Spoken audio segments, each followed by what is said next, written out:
नमस्कार, आप सभी का मेरे इस चैनल रोचक कथाएं में पुनः स्वागत है। आज मैं आपको एक बहुत ही प्रेरक कहानी आखिरी हंसी बताने जा रहा हूं। तो देर नहीं करते शुरू करते हैं आज की कहानी। बहुत समय पहले की बात है। पुराने चाइना के नॉर्थ में 3 लॉगिंग मॉन्क रहते थे।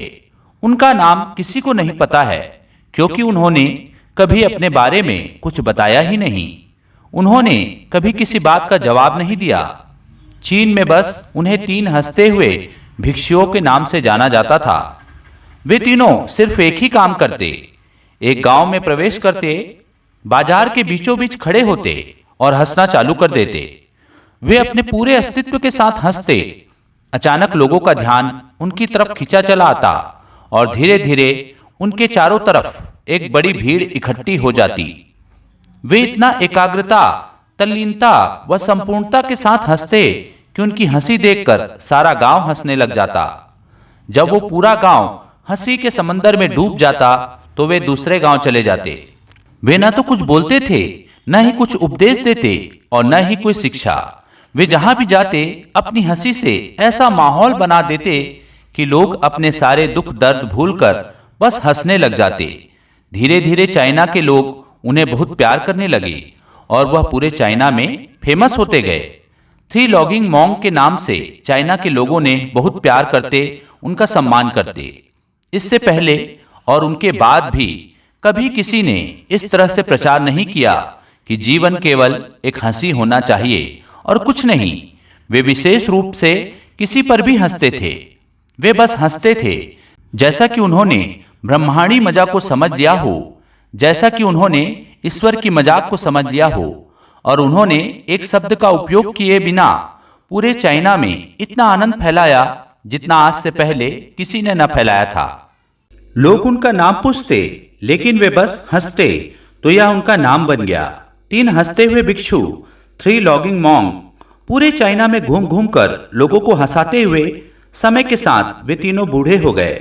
और एक रात जब वे गांव में ठहरे हुए थे, उन तीनों में से एक भिक्षु की मौत हो गई। पूरा गांव स्तब्ध रह गया।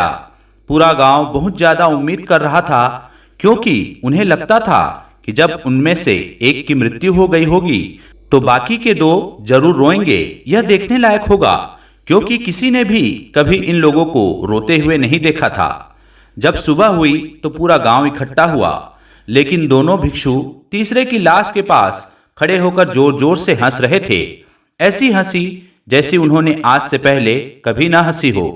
गांव के कुछ बड़े बुजुर्गों ने उन्हें समझाने की कोशिश की कि यह आपका साथी था और इसकी मृत्यु पर आपको हंसना नहीं चाहिए। तब उस दिन पहली बार उन भिक्षुओं ने लोगों से बात की और कहा, हम हंस रहे हैं क्योंकि यह आदमी जीत गया है। हम हमेशा सोचते थे कि पहले कौन मरेगा, लेकिन इस आदमी ने पहले मरकर हमें हरा दिया। हम अपनी हार व इसकी जीत पर हंस रहे हैं। इसके अलावा यह कई वर्षों तक हमारे साथ रहा। हम एक साथ हंसे, हमने एक दूसरे की मौजूदगी, उपस्थिति का आनंद लिया। उसे अंतिम विदाई देने का इससे बेहतर तरीका और क्या हो सकता है। हम केवल हंस सकते हैं, लेकिन पूरा गांव उदास था। जब मृत्यु भिक्षु के शरीर को अंतिम संस्कार के लिए चिता पर लिटाया गया तो सारे गांव वालों को एहसास हुआ कि शेष 2 भिक्षु केवल मजाक नहीं कर रहे थे। वह तीसरा जो मृत था वह भी हंस रहा था। चीन में यह प्रथा थी कि जब एक इंसान की मृत्यु हो जाती थी तो उसके पुराने कपड़े उतारकर उसे नहला धुलाकर उसे नए कपड़े पहना दिए जाते थे। लेकिन मरने से पहले उस भिक्षु ने अपने साथियों से अपने कपड़े न बदलने के लिए कहा था। तीसरे भिक्षु ने कहा था, मुझे स्नान मत करवाना, क्योंकि मैं कभी अशुद्ध हुआ ही नहीं। मेरे जीवन में इतनी हंसी आई कि कोई अशुद्धता जमा ही नहीं हो सकती थी। मैंने कोई धूल जमा नहीं की है। हंसी हमेशा युवा और ताजा होती है, इसलिए मुझे नहलाकर मेरे कपड़े मत बदलना। जब उस तीसरे भिक्षु के शरीर में आग लगाई गई तो गांव वालों को पता चला कि उस भिक्षु ने मरने से पहले अपने कपड़ों में कुछ पुरानी चीनी फटाकों को छुपा रखा था, जो आग लगने के बाद फटकर आसमान में रंग बिरंगे कलर में फैल गए। यह देखकर एक बार पूरा गांव जोर जोर से हंसने लगा।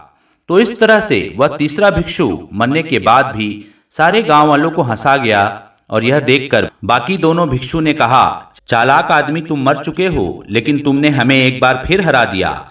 तुम्हारे द्वारा गांव वालों के चेहरों पर पैदा की गई यह हंसी आखिरी हंसी थी।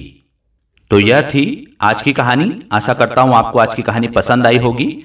पसंद आई होगी तो मेरे वीडियो को लाइक कीजिए, चैनल को सब्सक्राइब कीजिए और इसे ज्यादा से ज्यादा शेयर कीजिए। धन्यवाद।